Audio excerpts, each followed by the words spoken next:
Okay, we're here with head coach Sean Nahas, ahead of the trip to Kansas City. Coach, 5-match unbeaten streak as we go into the road game this week. Just your initial thoughts on the matchup with Kansas City? Yeah, it should be another good test. You know, for us, it's building off of our momentum that we've created over the last couple of weeks and continuing to strive to get better. But I think anytime you have a match, look, they're a good side. They're dealing with some injuries, and for us, it's now being motivated for ourselves in the areas that we want to be better at in regards to the Louisville game. So, yeah, we look forward to another competitive game and, you know, hopefully continuing the streak that we've had. Team's form obviously has been good. Kansas City's form has been the opposite. So, is that something that you have to account for? The kind of, you know, you guys are feeling good, they're not feeling so good. No, I can't worry about how they feel. Yeah. I think, look, they have class players. You know, you have Deb and you have Di Bernardo and you have Labonta and you have Mace and Hammy, and there's no secrets that they've been riddled with some injuries. So, you know, I don't know if the coaching change helped them at all in terms of the timing and stuff like that, but that's something I'm not aware of or anything like that. There's obviously a reason why things are done. I think overall, we just have to be at our best form. You know, you're going on a tough place to play and a group that's looking to find themselves, and sometimes all it takes is a game to find themselves. So we have to go be the best version of ourselves, and wherever that takes us after 90 minutes, it takes us. But we don't want to go and not perform. That's our key thing.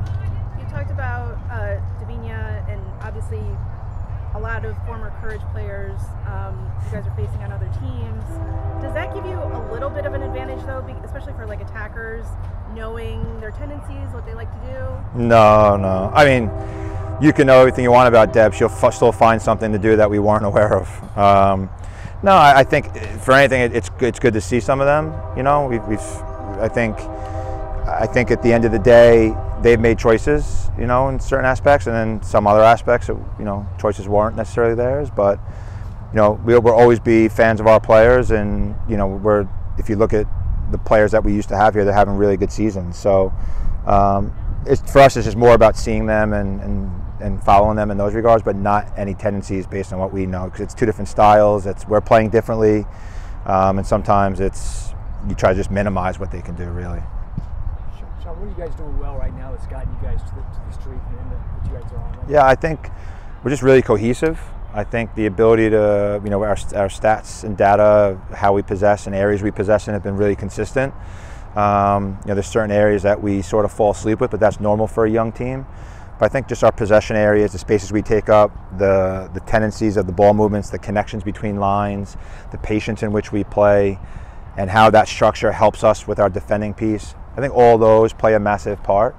And I'll be honest with you, I think we're ahead of schedule. You know, this season was one that I think a lot of people wrote us off. It's still an early year, but the belief in the group is really good.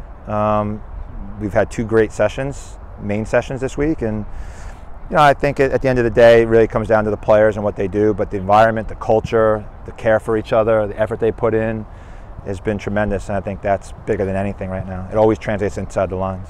Have you maybe coached this team a little bit different than the recent teams, but the teams were filled with maybe more superstars?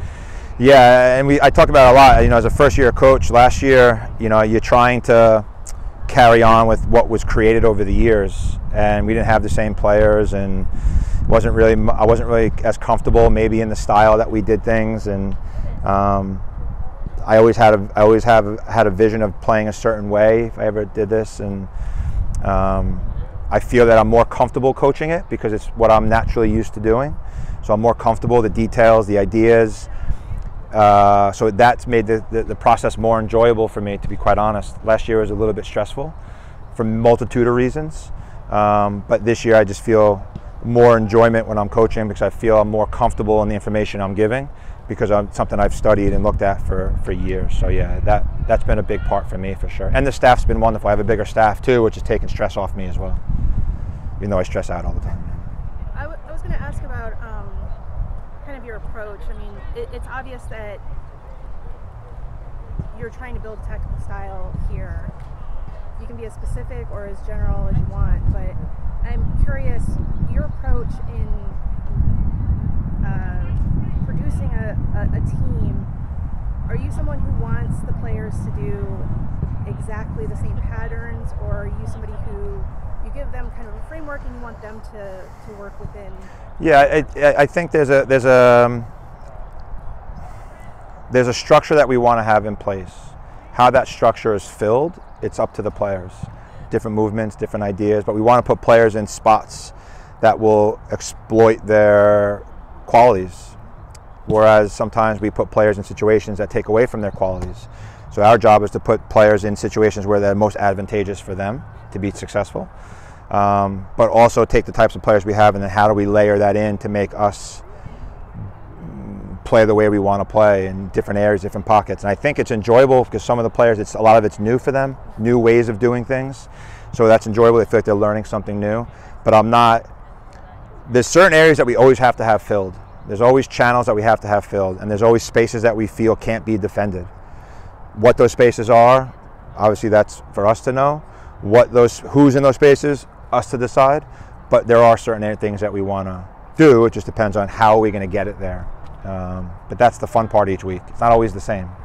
But yeah, that's the chess match, as you guess you can say. Well, that's what I was going to say. Like, do you see the players as like chess pieces, or more like, I want you to have the freedom to express yourself? It's a combination of the two. We want to take those pieces, move them into the right spots, and then they can do their thing. Right. To a point, you know.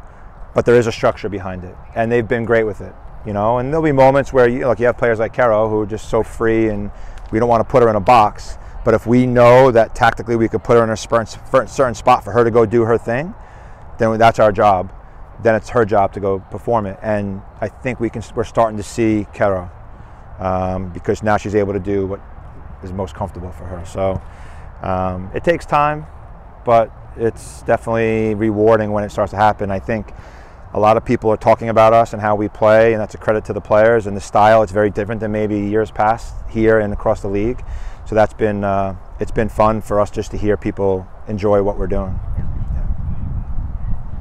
That's it for me. Good. All right. Thank you. Thanks, guys. Appreciate it. Yeah, you can grab it. Great.